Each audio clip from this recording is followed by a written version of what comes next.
Hello out there in Dataland, my name is Robert Pound and I am a product technologist for Quest. In Toad Data Point, you have the ability to connect to a multitude of sources, from file sources, relational, NoSQL, and everything else in between. There are specific connection videos for many of the sources, but in this video, you will briefly see how to create connections. So before we go about creating connections, we first take a look at the Navigation Manager in Toad Data Point. So this lists out everything that I currently have established in Toad Data Point as far as connections go. And in the toolbar, we have the ability to create connections, connect and disconnect, as well as import and export connections from XML, or if you are working with Toad Intelligence Central Server, you can pull those from Toad Intelligence Central Server. So let's begin. I could choose to create a connection from the toolbar in the Navigation Manager, but I'm going to go ahead and click from the ribbon bar, as you have several options. And that'll bring up a list of all possible data sources in Toad Data Point. And they've been categorized for your convenience. So at the top, we have our Toad source, which is Toad Intelligence Central Server. You can share anything from data to project management files to visualizations and anything else you can produce in Toad Data Point. Next, we have file sources, Excel, Access, and CSV.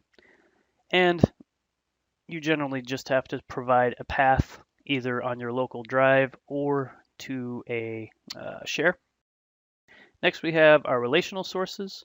In many of these, we have native connectivity, for instance, SQL Server, which means you can basically just use the client that is installed with Toad Data Point in the case of SQL Server, or the client that you install on your desktop, and you provide your connection information as you can see here.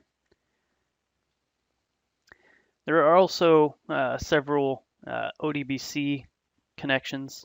The I-series for DB2 is one of those.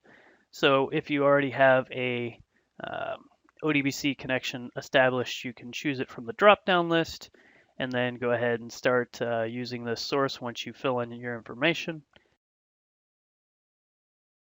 And if you do not see your platform of choice in this list, never fear, there's also the Odbc Generic, which will allow you to connect to anything that has an Odbc connection.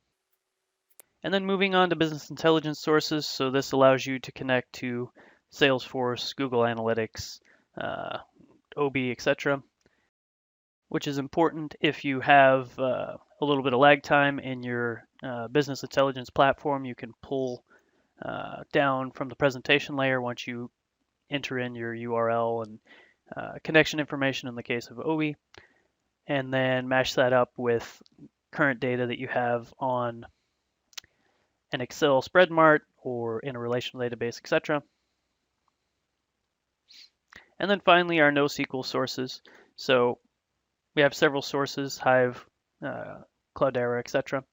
And as far as connection goes, it is similar to connecting to a relational database. You have your host, you have your connection information, authentication, and then again, depending on the platform itself, your connection information will vary.